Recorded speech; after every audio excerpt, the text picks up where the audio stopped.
let me know when we're live. Okay, we're ready. Okay, great. Good evening and welcome to the Finance and Claims Committee of the Common Council for today, Thursday, July 11th, 2024 at 7:06 p.m.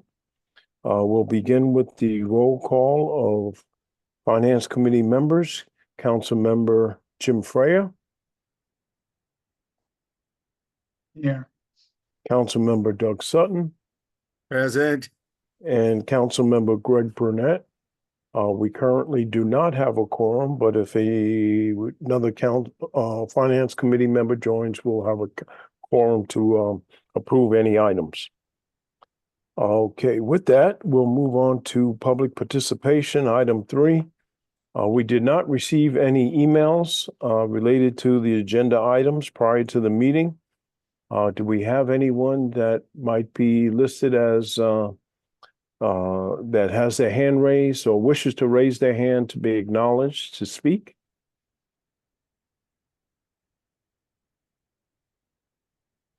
I don't see any attendees, so I assume that is no. So at this time, I'll close public participation. Item 4 is the approval of the minutes from the June 17th, 2024 Special Finance and Claims Committee meeting.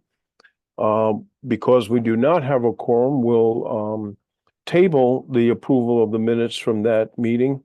And we'll take that up should we have another council member on the committee join, or we'll table it to the August meeting. Which brings us to item 5, which reads as follows: authorize the mayor to execute a memorandum of understanding with the Norwalk Housing Authority, NHA, regarding the calculation of the NHA's statutory payments in lieu of taxes, or known as pilot, for each of the Norwalk Housing Authority developments located within the city of Norwalk. Okay, not having a quorum, we can't move or approve any motions, but we can have dialogue. So why don't we move forward? I believe Tom Livingston, who is our chief of staff, will lead the discussion on this item. Thank you, Mr. Burnett, and good evening, members of the Finance and Claims Committee. You received in your packet a memorandum and a proposed MOU with the Norwalk Housing Authority. And by the way, Matt Sapienda is here with us to represent any legal questions. I'm not acting as a lawyer in this one. But the purpose of this MOU is to resolve a long-standing couple issues with the Housing Authority. They actually stem back to 2016, and they arose out of a disagreement as to how shelter rent would be calculated.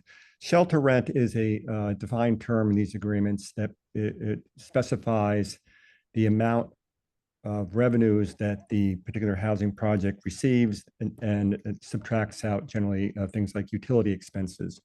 And there's some question arose as to whether subsidy payments should be included in that calculation of shelter rent. And that the history of that is basically, you may ask why that came up. Back when the Colonial Village was built back in, I guess it was 1950s, there was no operating subsidy at that time. And later on, the subsidy was, I think it was in about 1980s, the subsidy was initiated. And at that time, both the city and the Housing Authority agreed that the shelter rent should include those subsidies. Subsequently, at this point, about 8 or 9 years ago, 2016, it's 8 years ago, the Housing Authority believed that they shouldn't have included the shelter payment, the subsidy in that calculation.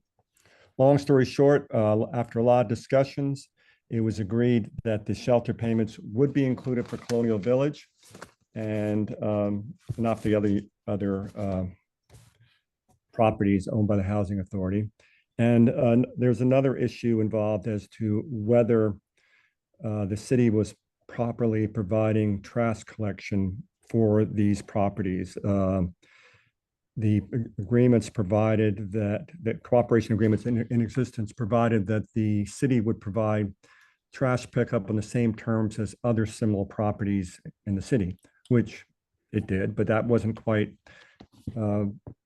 what the housing authority felt it needed. And so the purpose of this MOU was to sort of resolve those two issues together. And the long or the short of it is that we will include the, as I said, the subsidy payments for Colonial Village, and we will let let is the wrong word. We agreed that the housing authority can subtract the cost of the private trash hauling from the payments they otherwise owe the city. The net effect of all this, which by the way has been approved by the housing authority, is that the housing authority is going to make a one-time payment of $2,761,340 for accrued but unpaid payments through the end of 2022, and another $518,129 for the fiscal year ended 2023. We haven't done 24 yet. Matt, did I miss anything there? I think you covered it well, Tom. Thank you. So as I said, this has been a long-standing dispute. I think all the parties are happy with it now. As I said, the Housing Authority Board has approved this. They approved it back in February. Anyway, so I'll take any questions. Tom, what does the Housing Authority pay us per year now? Or what will they be paying us per year? Well, I don't, it personally depends on the cost of the trash collection, of course. As I said, for the fiscal year ended 2023, they're giving us a payment of $518,000. I don't know what 24 will be. I guess and I really hesitate to guess. It could be around that area, that number. It could be a little less. I just don't know. I mean, is it $1 million or is it $500,000? Oh, no, I think it's less. I mean, it's as I said, 1 year was 518,000, and that's just, let me see if I can find anything here. That's largely been the in the pre-2016 years before the dispute arose. It's been around 500 to 600,000. I guess it depends on. But again, that some of those they dispute the amount on that, of course, as well. But it's always been almost approximately $500,000. So is the cost of the trash collection that includes recycling and solid waste? And then does somebody to validate that number? I mean, they're not going to give us some. Well, we have the ability to go in and review the numbers. And we're also having in this MOU, you may have seen that there's a provision that we're going to work. Yeah. There's a language here. We're going to work to put in dumpsters. Yeah, I mean, look for more effective methods of trash collection. I mean, no, it's really just figuring out how best to serve the residents in the city at the same time. Yeah, we'd be able to ask for a copy of a contract with their trash, for verification purposes. I think it even would be public record, but they would surely provide that. I mean, just to know that it's consistent with similar services that somebody else would pay for. Yeah, we have, as Matt said, we have the ability to get those agreements. I mean, in the great scheme of things, it's all in the same family. Yeah, I mean, I mean, the one thing is the more they pay us, the less they have for their residents. And so what we're trying to do is find a balance that works for everybody. Yeah. Right. That was my question. Now, maybe how does this benefit the city and how does this benefit the housing authority? And more specifically, the tenants in the housing authority? Well, it benefits the city in the sense that we're talking about our pilot payments in lieu of taxes, right? We don't otherwise receive taxes from these are nonprofit. NHA is a nonprofit, right? And it's a state, under state statute, they are tax exempt, but they have to make pilot payments to the city. I wasn't, wasn't party. I don't think anybody's around when they did the original pilot agreement with the Housing Authority properties. So I can't really answer your question, Greg, in terms of how they came up with the original number, but I can tell you now, we do look at it in terms of it's a balancing, right? I mean, because each property requires some city services, but on the other hand, we want to support housing for the people who need it.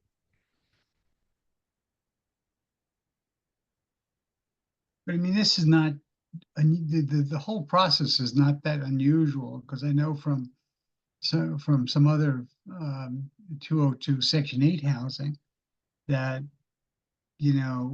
they've received an abatement that is essentially a recalculation of what the tax is. So in other words, it's whatever the rents are, and really what we're talking about here is 100% of what the rent is, because you add the subsidy to what the renters can afford to pay, and that becomes the revenue. And then what you do is you deduct from that.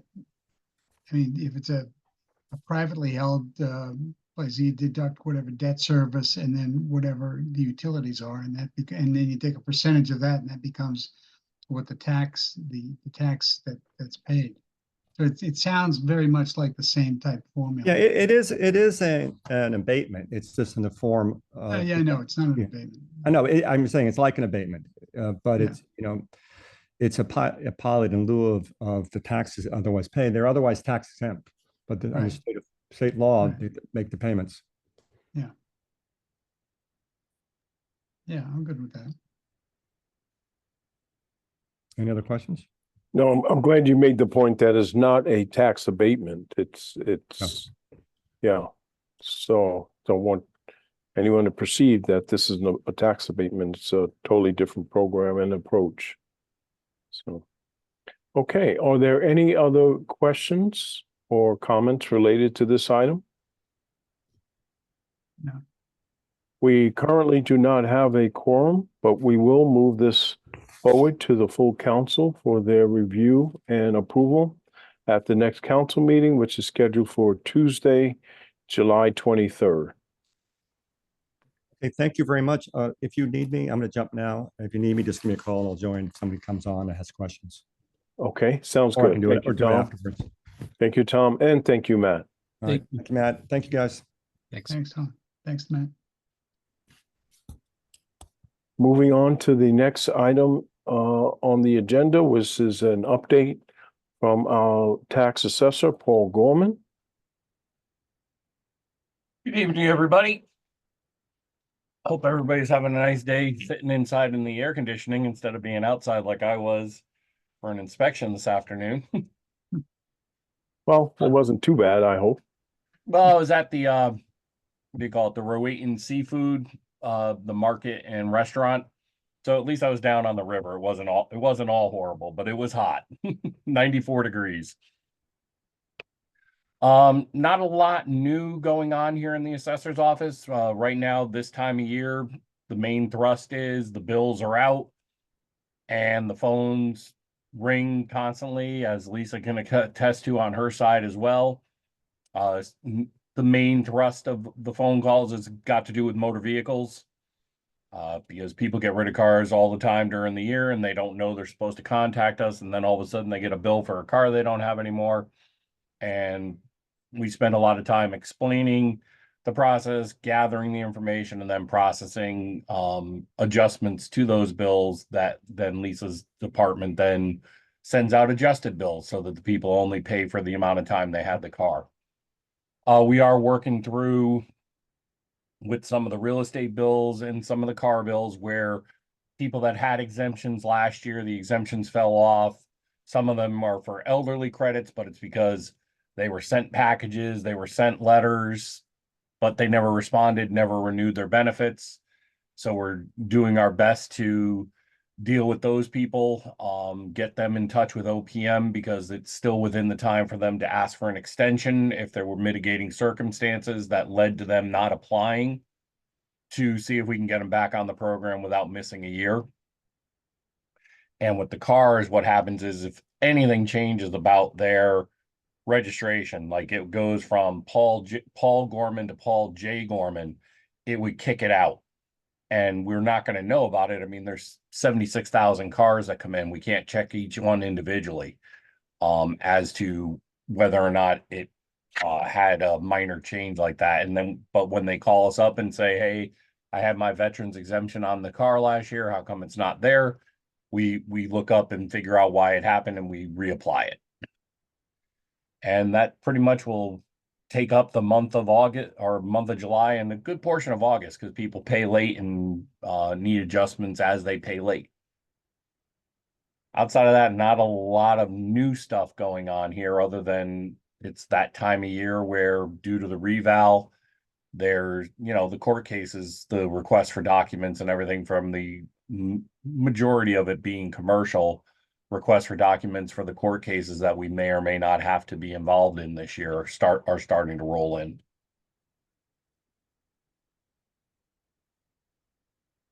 I can answer questions if anybody has any, but that's really what we're doing in the assessor's office now. Where are we at as it relates to the elderly assistance program? Well, what do you mean, like amount of people on it, or just, I mean, the application period is done. Right. All the state reporting for it has been completed.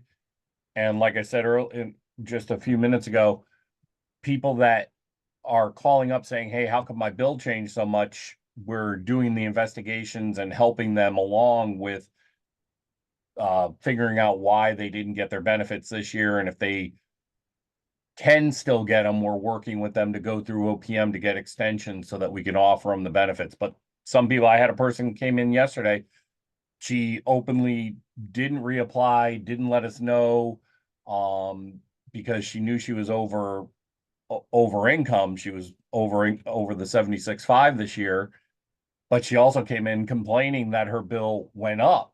And it's like, well, you didn't apply, you don't qualify, and you lost $2,000 in credits. Of course your bill went up. You lost $2,000 in credits. I memean, outside of that type of stuff, was there something specific you wanted to know about the elderly program? Well, I maybe the question, maybe I should have sent the question beforehand, maybe next month. We typically get kind of a summary.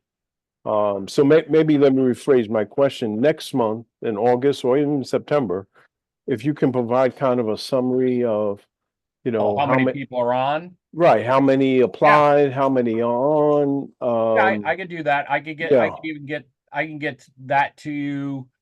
Probably mid next week, I can get you a spreadsheet that shows how many people are on and how many dollars are going out for it. No, not necessary to send it to me next week. If you can prepare for the next meeting in August Sure. to share with the entire committee, I think that would be best. Okay. And Yeah, that's not a problem. so that everyone can have an opportunity to ask any questions, because that's one of the highlights of the areas of assistance that we provide throughout the city. So to get kind of a summary, a report of that would be very helpful. Yeah, I'll do a compare contrast like we did last year. I'll compare this year's amount versus 2 years ago because they're grouped in 2-year groups.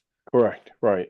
We'll try to identify how many people are on it now, how many people were on it 2 years ago, so we could see how many people have dropped off. I mean, the amount of money we're handing out hasn't really changed much because the benefits haven't changed, but the amount of people has. So yeah, I could have that ready for next month, no problem. Great, that would be great. Are there any other questions or comments for the tax assessor? Yes, I did. Paul, you mentioned that the phone is ringing now that everybody's got their bill. Are there people that are confused about it, or they're questioning their bill, or and do they have a reason to question it? I mean, give me a sense of what kind of phone calls you're getting. The majority of the calls that we receive are car-based. I got rid of this car, I moved out, all that kind of stuff. But yeah, we're getting calls also about the real estate bills, but it's mainly because people, no matter how much literature we put in front of them, the phase in, they don't. One gentleman said, it was nice of you to put it on a nice piece of paper in bright green and everything, but we don't read. That's what he said to me. He goes, we don't read. So there's a lot of questions about the phase, and I make sure that all those calls come funneled to me so that everybody that gets spoken to gets the same example, so that if all of a sudden they're in a coffee shop and Yeah. they're having a conversation, they're both going to make the same, say, oh, he told me it this way. Oh yeah, he told me the exact same thing. But they're just wanting to understand what the phase-in is. And I can understand a little bit of the confusion, because in a perfect world, it's your assessment was $400,000 before, your new assessment is $600,000, your phase-in is $50,000 a year, so your bill is going to be for $450.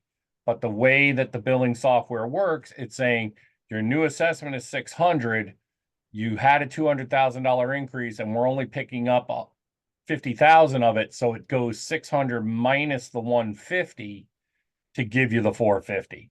So they don't understand why they have an exemption on there, because that's just the way that Quality's billing software works with doing a phase-in.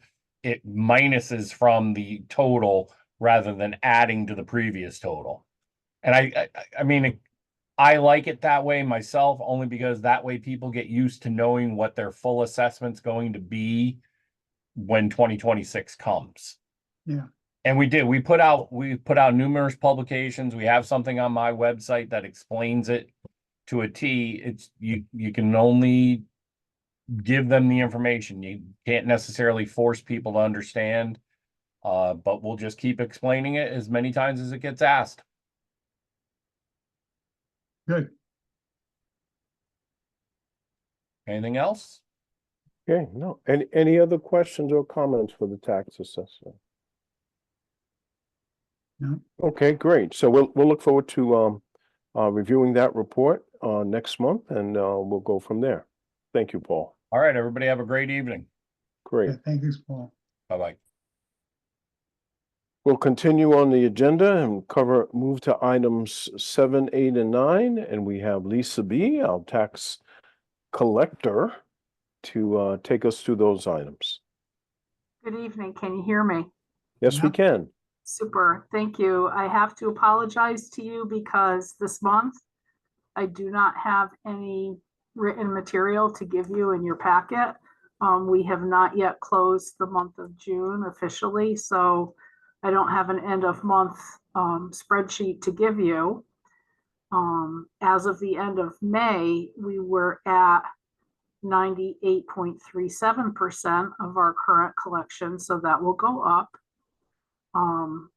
I can give you an update on what's been going on and how the collection's going and how the tax sale is going, because we are now less than 9 weeks from our sale, which is September 9th.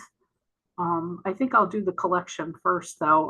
Our tax bills, our motor vehicle bills went out on June 14th, and our real estate and business personal property bills went out on June 28th. That was earlier than they went out last summer.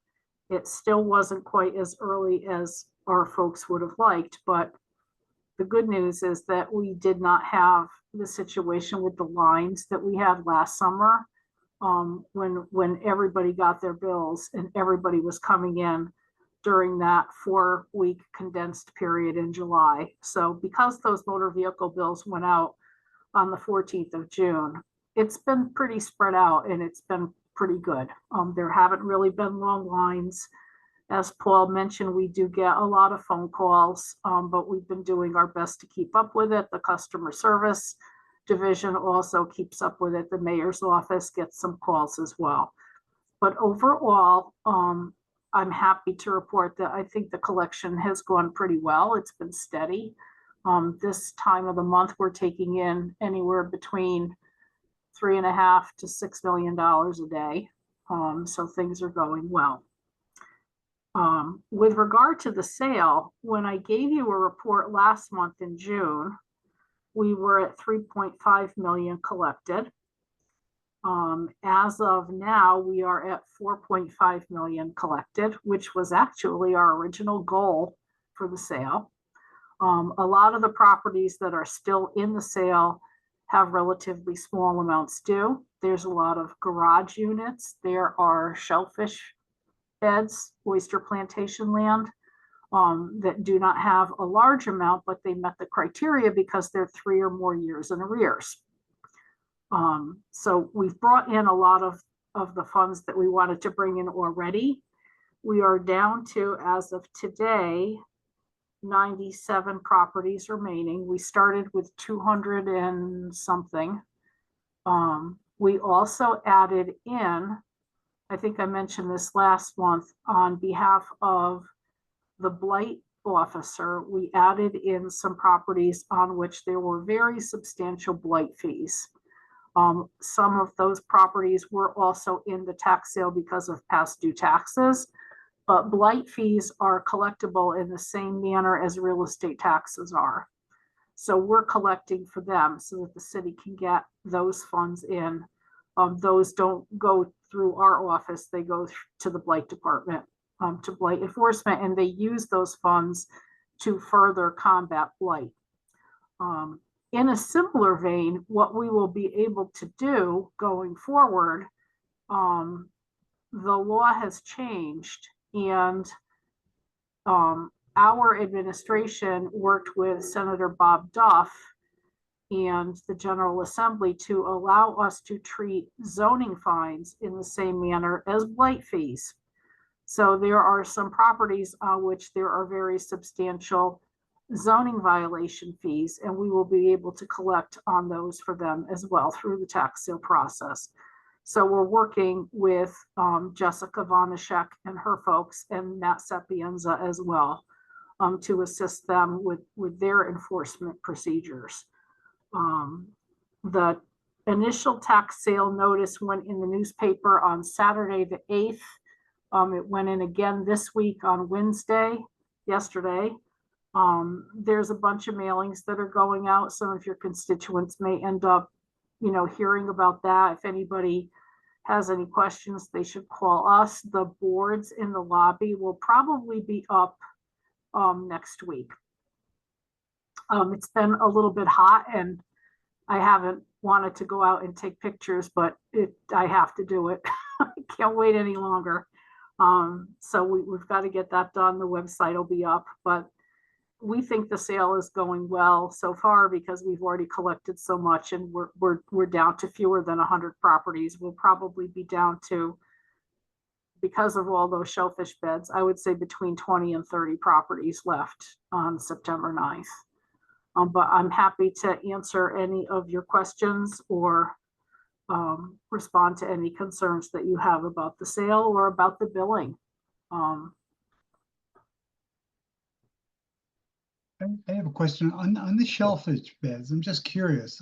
You don't have to tell me who owns them, but how are you go out and take pictures? What are you going to have a picture of? I don't know. Probably the map. Yeah. Map that shows where it's located. And so, how many are there? 8. 8 of them?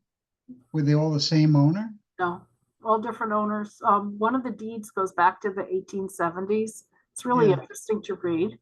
But they're acres. They're acres and acres of oyster beds. It's peculiar because I wonder who's been farming these beds all this time. The last time we had oyster beds in a sale, what ended up happening was those in Norwalk who are interested in oystering came to the sale and sort of divided the beds up among them and bid so that they wouldn't compete with each other. So, one group bought 4 and the other group bought 3, so that they didn't compete, and they sold for the taxes that were due. Yeah. So I suspect the similar situation may happen unless the owners come in and redeem. There's always a possibility that will happen too, and we don't have to sell anything. That's really the goal with the sale, right? Is to Right. collect the funds and not necessarily to transfer property from one person to another. Right. So there's always that hope. There's going to be more publicity, I hope, with the sale, because ultimately that is really my concern, is to try to identify who owns the properties or somehow reach out to them or get the communication to them that these taxes are due so that they can pay it and get to keep their property rather than have property change hands, because Hmm. that's not our goal at all with the sale. Gee, I should run out and buy some oyster beds. Sure. Put your All I gotta do waiters, put your waiters on. All I gotta do is get out there, that's all. Yeah. Yeah. Okay, thanks a lot, Lisa. Of course, of course. I did forget one other thing. Paul had mentioned the communications about the revaluations. We did include with the real estate bills only, a little insert that the administration came up with some wording on that to answer questions. And honestly, I think that helped a lot, because I was expecting to get a lot more calls than we did. I think it was relatively simple and clear, and there is more information on the website. So all things considered, I think that the communication that the city did relative to the phase-in itself and to the revaluation in general, we were very proactive, and I think it worked out relatively well. I was expecting to get a lot more calls than we did. Oh, I did have one more quick question. Hmm? On the proportional rebates that you can get if you got rid of your car Hmm? before the end of the year, should they contact you or Paul? If they're looking to get a bill adjusted, they have to go through the assessor first, because the assessor is the one that will issue the credit. We can't change a bill on my side, Okay, but they accept the proof and they verify, was the car disposed of, was it registered in another state, and so forth. They will make the adjustment at his end, and then what usually happens if the person is on site, they'll just come over next door and they'll pay the corrected amount. If they've already paid the bill, and the amount is going to end up being refunded to them, those are the claims that you review every month when you look at those reports and you see a lot of motor vehicle credits. Yeah. That's exactly what's happened. Those folks have Yeah. gotten rid of a car, or moved out of state, and or sold a car, and they've already paid the bill, so we owe them what, the balance that they weren't supposed to pay, the adjustment. So we send those people refund forms. They have to apply. It's a statutory, they have to apply in writing and sign an affidavit that they're entitled to the funds. And then we process literally thousands of motor vehicle refunds a year. But the point is to tax people equitably for the time period that they own the vehicle. so if they've paid the bill already, they come to you. If they've not paid the bill yet, they have to go to. They still have to go through the assessor, because if they're Okay. looking for an adjustment, the Okay. adjustment has to be made through the assessor's office. There's one individual on the staff whose really sole job function is motor vehicle. Okay, And they got it. usually go through her. Mhm. got it. That's good to know. Thanks a Uh-huh. lot. Of course. Lisa, are we tracking in any way the number of calls that are coming into your office related to the reval? No, No? Okay, just curious. no. Nope. It hasn't been bad. In all honesty, it hasn't been bad at all. Okay, I'm knocking on wood as I'm saying this. It's been a relatively smooth collection, all things Yeah. considered. Yeah. good. As it relates to the report, we jumped right into the narrative, kind of. I didn't see any claim over 10,000, so I guess that we can just say item 7 is for information only. Thank you. Yes, that's exactly right. There were no special requests this month, and very light on the actual claims, because everybody's up at the counter processing payments, and we're not really doing that many refunds right now. So there's no special request. You do not have to vote on anything for us. But as soon as I do have monthly reports for you, I will forward them along. And if you would be good enough, if the chair would be good enough to share with the others on the committee, that would be great. Only if I see 99.0. I'm trying. Does the 4.5 million count? No, I wish we could count it, but we can't, so. All right, any other questions for our tax tax collector, I should say. I'm sorry. All right, great. Thank you, Lisa, for the great update. And I'll look for the updated narrative whenever it's available, and we'll pass it on to the committee. I would say sometime next week you should have it. That would be perfect. Our next council meeting will be Tuesday, July 23rd. So You'll we'll have it. we'll ensure it's in the backup for the full council to review. Much obliged. Thank you. Great. Thank you. Okay. Don't forget to pay your taxes. They're due by August 1st. Okay, there it is. You've heard it. Thank you. Great, thank you. Good night. Good night. That moves us to item 10, which is receive Oak Hills Park Authority's monthly financial statements for March, April, and May, and fiscal year 25 budget detail. We have Denise Brown from the Oak Hills Park Authority to take us through those numbers. Hello, Hi. Denise. Good evening, everybody. It's quite interesting what Lisa had to talk about with the oyster beds. Just Yeah. interesting information. So, good evening, everybody. I actually have sort of just narrowed in on the report for May because April, we were just starting to take off for the season, March and April. That's kind of our time of the year where we're just kind of taking off and getting everything going. But for the month of May, I mean, we are up and running pretty well right now. And our revenue is been trending over budget. So for the month of May, our revenue is $57,000 over the budget.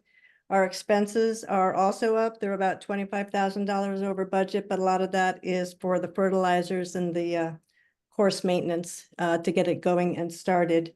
But our surplus right now for the end of May, we're running around $32,000 over budget. So as long as, you know, we're up and running ahead of what we had anticipated, we're usually feeling pretty good about everything.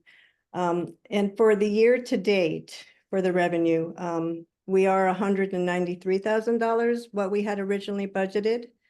Our expenses are also, they were up 71,000, but that leaves us for the last 11 months, about $122,000 of operating costs over the budget. So we have also paid the city $112,000 in debt payments to date, and we, you know, will continue to do so. That is sort of where we are running right now with our money. I do have one concern that I just wanted to mention to you guys about. I know that Alan, well, we have Alan Dutton is now our new chair for Oak Hills Park Authority, and he just started for the current year. And one of the things that the course is concerned about is our watering situation. We have one well which handles about 50 gallons of water, which we use for our tees and for our greens, for the putting greens and for the tees. But for the majority of the course, we purchase the water with SNEW. And currently we're on a restriction. We're considered a domestic property, which is residential. So we are on a restriction of about 2 times a week for our watering, which is pretty tough for the golf course to manage that. Now, we're working with SNEW, and Alan is working with Tom Livingston, and we're trying to come to an agreement where we can have a little more laxed in the watering. There are no drought constrictions right now, and so that's not really the problem that we're dealing with. We're just dealing with being located as a domestic, like a regular house. So it's kind of hard to run a golf course with that kind of restrictions on us. So we put Denise, I'm sorry, Denise, quick question. Is this the first time this issue is coming up, or has it been this way for a while? Well, I mean, this is not the first time that I think this is probably one of the first times where we've been restricted in the water use to having it only 2 times a week. I don't think, you know, unless there's been a drought condition, I think we've been able to water in the past without having this. Now, I know though that Jim Shell, our super, has tried to drill for wells in the past. He hasn't had much luck, but we're going to relook at this again because I feel like not me personally, but the course feels like we need to be able to tap on water so we don't run into a problem. I mean, obviously, if we don't have enough of water and if there's not a drought constriction, that would really impact the course and the revenue that we take in and how everything is managed. So that's one of the things that Alan is working on with Tom and SNEW to see if we can come to an agreement. We do know that Shore Haven, they have their own wells, so they're not really in this situation. Silvermine, I think, has some wells, but they are also in probably the same situation. It depends where they get their water, because we've also been in touch with Aquarian Water, and like they don't have those restrictions on their golf courses like SNEW does. So trying to figure out how we can work in a different agreement and, reaching out to them and seeing how we can handle that.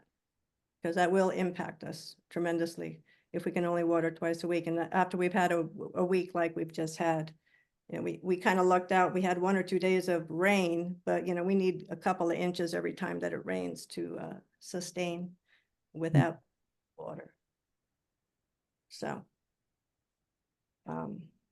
Denise, how does SNEW restrict it? Is it just, you have to just comply with what they say, okay, pick 2 days and that's when what do they turn the water off? Water Saturdays and Thursdays. They gave us the days.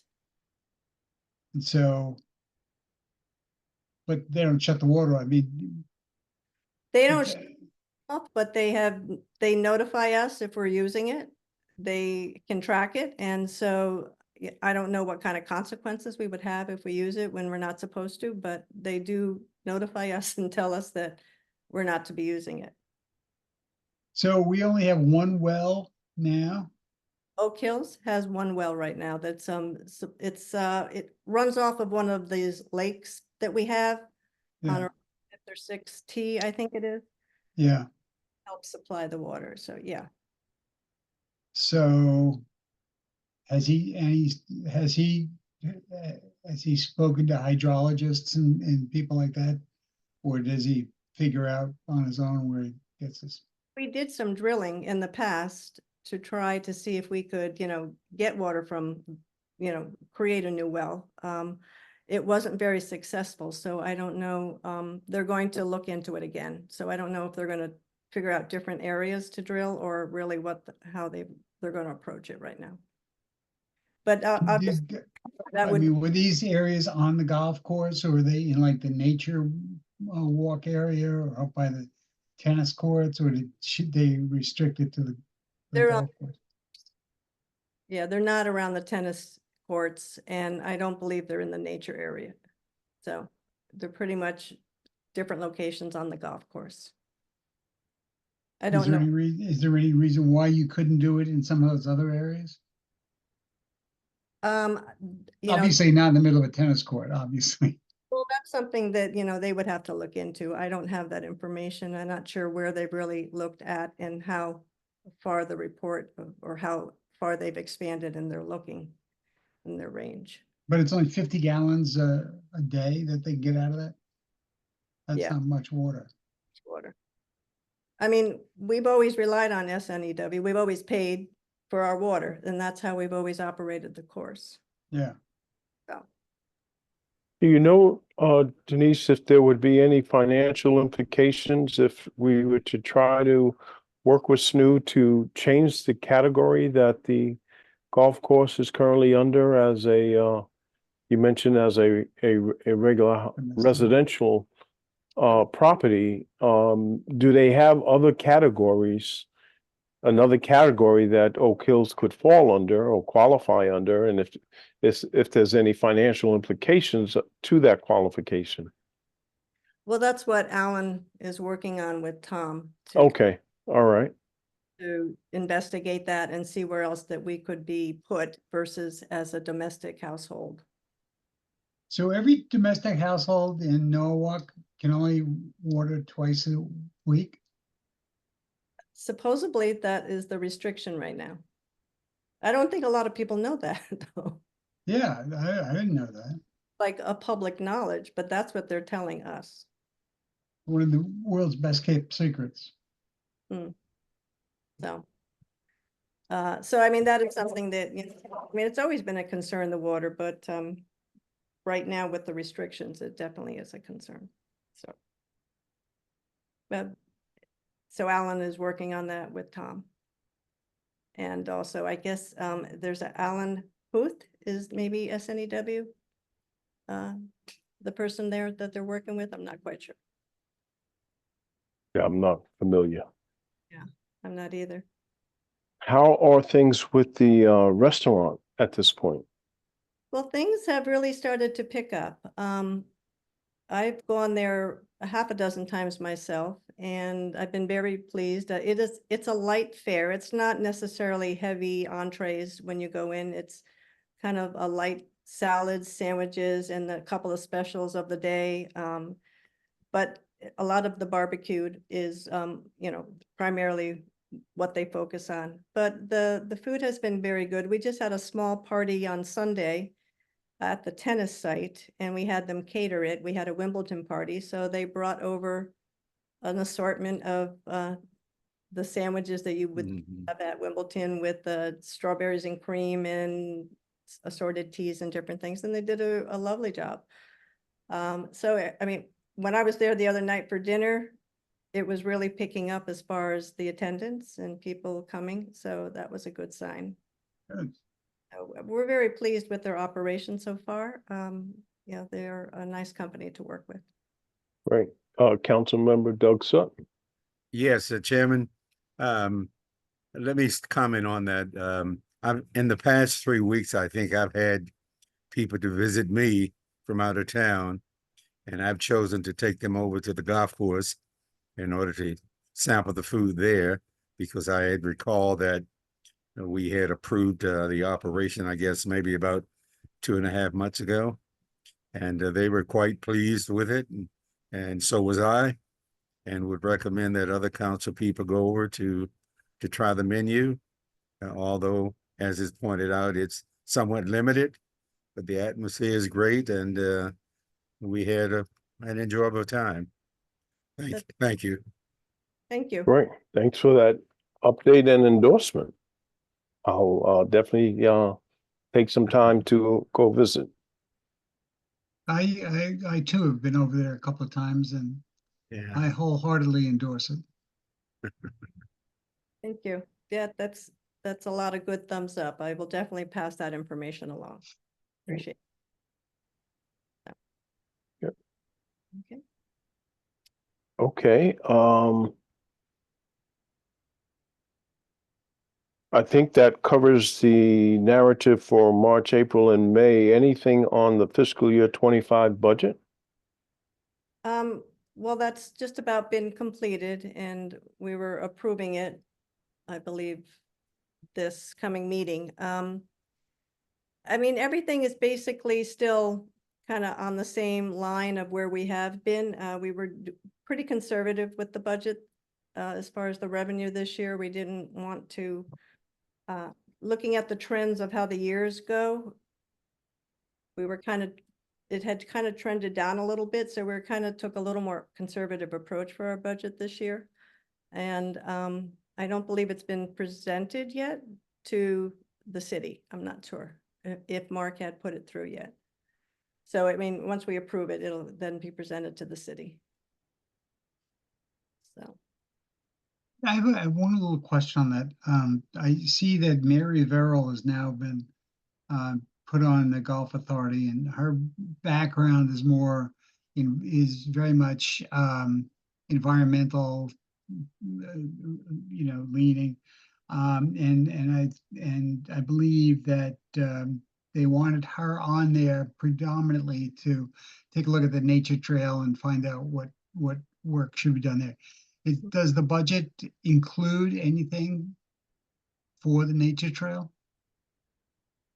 there's a very small amount, and I'm not sure if it's around 20,000 or exactly what it is. There's never been a big budget for the nature center, but I think with Mary coming on board, I met her about a month ago and we did the nature trail walks and she's very knowledgeable. She had a lot of Yeah. good ideas.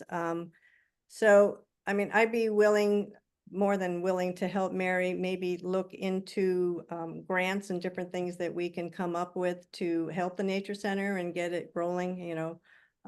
Also had Deep come in and do the walk with us. And, you know, he pointed out things that he felt, you know, really shouldn't be touched too much to keep the nature center as organic as possible. But there is a lot of overgrowth that we have to take a look at for the trails so that they're a little more walkable. But I think that Mary is going to be a great addition to take a look at everything, give us some good pointers, you know, maybe get some grant money coming in to help, you know, get certain projects that she would like to put forward. So I believe she'll be at the first meeting with us next week. Oh, good. Yeah, we really do need somebody to focus on the nature center. We had Audrey for a couple of years. She did leave our committee, Audrey Cozen. And so it's kind of just been stale a little bit. So now we're very happy to have Mary on board. Good, good. Any update or hopefully I didn't miss it. Any update on the tennis dedication for art? Well, we finally received our plaque. We had it done by a company in Florida. It's absolutely beautiful. We're so happy with it. And we are going to, it's a round plaque with the dedication on it. And we're going to mount it on a stone, an organic looking stone that we found at the tennis site. So right now we're leaning towards having it towards Labor Day. In that Excellent. area. So we'll let you all know if anybody would love to come. You know, we would love to have anybody who would like to come. Absolutely. Yes, please ensure we get the date and time and with, you know, adequate notice so we can get it out to the entire council. Art was truly a great contributor to the city and we will all like to be there to in his honor for that. Thank you. That'd be great. Wonderful. Okay, are there any other questions or comments related to the Oak Hills update? No, good job. Okay.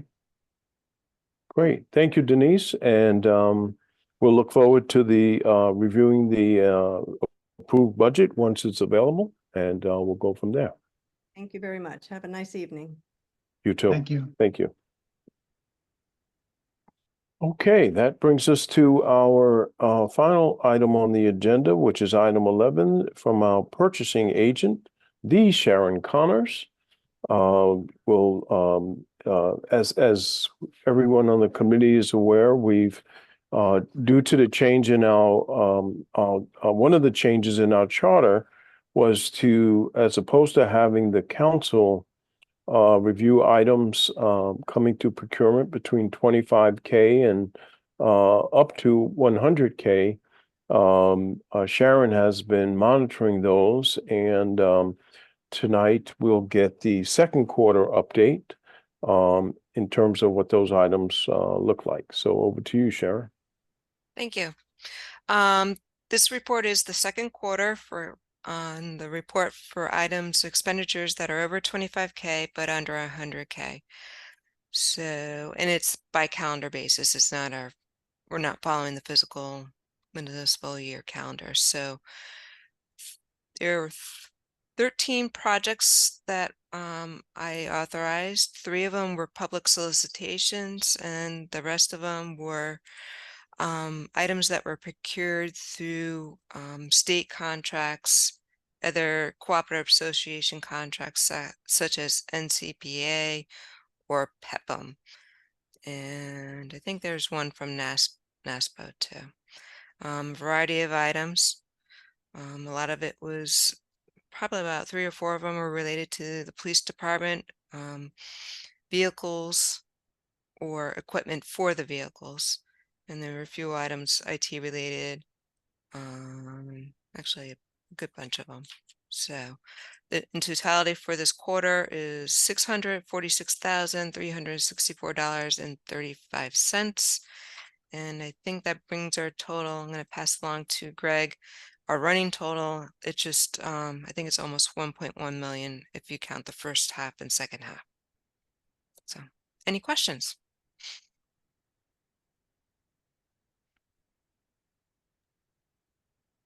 No, No. I do not have any questions. Just, I think it's very straightforward.